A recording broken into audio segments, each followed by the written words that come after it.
udah mulai. Hai semua, apa kabar? Aku harap kabar kalian baik-baik aja ya. Hai dimanapun kalian berada dan kapanpun. Aku yakin kok di antara kalian semua, aku yakin kalian punya background yang berbeda-beda. Aku, kamu, dan kita semua.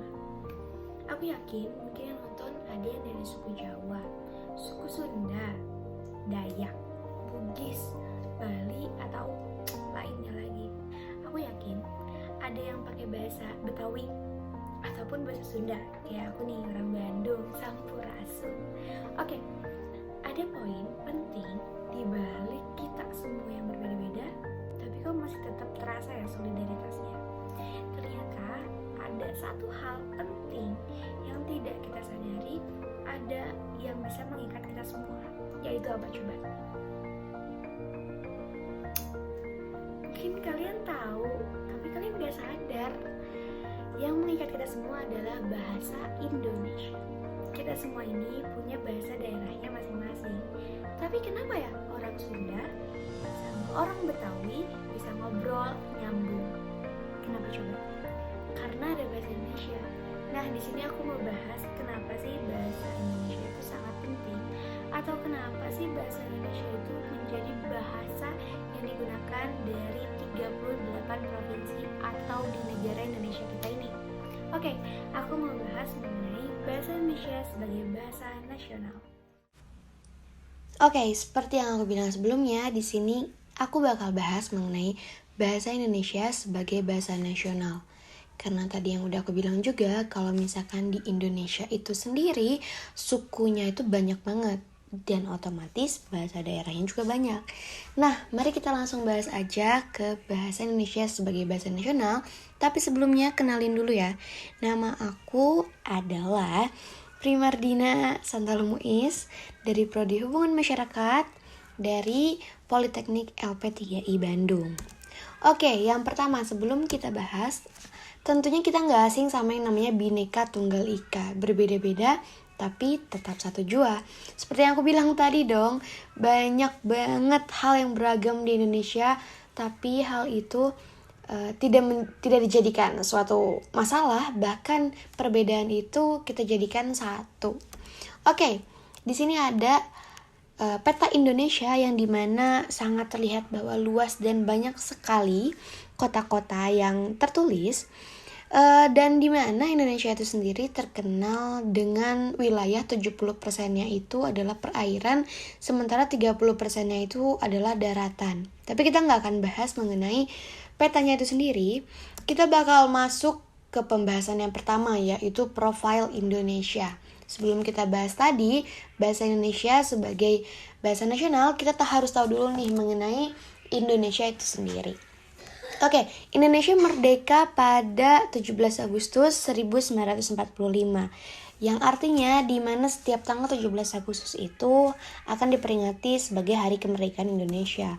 Lalu juga luas wilayahnya pun sangat luas, yaitu 1.904.569 km persegi, memiliki 17.504 pulau, 127 pergunungan aktif, dan yang baru adalah memiliki 38 provinsi yang sudah terdaftar. Lalu juga dengan jumlah penduduk 276,4 juta dengan 1.340 suku bangsa dan 718 bahasa daerah. Tentu ini banyak banget, luas banget, dan maka dari itu kayak banyak banget bahasa daerah. Kita harus ngebuktiin kenapa sih bahasa Indonesia ini bisa atau berhasil menjadi bahasa nasional. Oke, pembahasan yang pertama adalah lalu kenapa sih atau mengapa bahasa Indonesia dijadikan sebagai bahasa nasional? Nah, ini ada alasan-alasannya. Nilai dari bahasa Indonesia itu sendiri yaitu pada waktu itu para pemuda melihat bahwa bahasa Indonesia lah yang berpotensi dapat mempersatukan bangsa yang terdiri atas ratusan suku bangsa dan juga bahasa. Seperti tadi ya di profil Indonesia, bahwa Indonesia itu memiliki banyak sekali suku dan bahasa. Maka dari itu, pada waktu itu juga para pemuda melihat peluang yang sangat besar nih, bahwa bahasa Indonesia berpotensi untuk menyatukan perbedaan yang ada di Indonesia. Lalu juga yang kedua adalah kehadiran bahasa Indonesia dianggap sebagai pelindung sentimen kedaerahan dan sebagai penengah ego kesukuan. Seperti yang kita tahu, pada dulu sering terjadi perang antar suku atau antar ras. Mungkin itu konfliknya sih beda-beda ya, cuman di balik itu sendiri bahasa Indonesia ini bisa atau hadir menjadi penengah antara perbedaan yang ada di antara setiap suku. Dan yang ketiga, bahasa Indonesia justru dapat menyerasikan hidup sebagai bangsa yang bersatu tanpa meninggalkan identitas kesukuan dan kesetiaan kepada nilai-nilai sosial budaya serta latar belakang bahasa etnik yang bersangkutan. Oke, lalu pembahasan selanjutnya adalah, lalu fungsi bahasa Indonesia sebagai bahasa nasional itu apa sih? Oke, fungsinya itu kita bahas fungsi bahasa secara umum. Yang pertama ada sebagai alat mengungkapkan perasaan atau mengekspresikan diri. Lalu juga sebagai alat komunikasi. Komunikasi itu sendiri memiliki arti adalah penyampaian pesan, yang dimana bahasa itu berfungsi untuk menyampaikan pesan apa sih yang ingin disampaikan. Lalu juga fungsi bahasa sebagai alat berintegrasi dan beradaptasi sosial, lalu juga sebagai alat kontrol sosial. Lalu kita lihat lagi nih fungsi bahasa secara khusus. Yang pertama, mengadakan hubungan dalam pergaulan sehari-hari. Yang kedua, mewujudkan seni, mempelajari bahasa-bahasa kuno, dan juga mengeksploitasi iptek. Oke, yang selanjutnya adalah kedudukan bahasa Indonesia itu gimana sih? Nah, kedudukan bahasa Indonesia itu ada 6 poin. Yang pertama, bahasa Indonesia sebagai bahasa nasional. Jelas itu adalah poin yang sedang kita kulik sekarang. Lalu juga bahasa Indonesia sebagai bahasa negara. Perlu yang kita ketahui kalau misalkan Indonesia itu terdiri dari banyak provinsi, suku, ras, budaya, bahasa, daerah. Maka dari itu bahasa Indonesia adalah sebagai bahasa pemersatu kita. Nggak dipungkiri kan, bisa aja nih orang dari suku Jawa dia mampir ke suku Dayak. Kalau misalkan kebayangkan kalau misalkan mereka menggunakan bahasa daerahnya, yang dimana suku Dayak gak ngerti dong gimana cara atau pesan apa sih yang pengen disampaikan suku Jawa tersebut.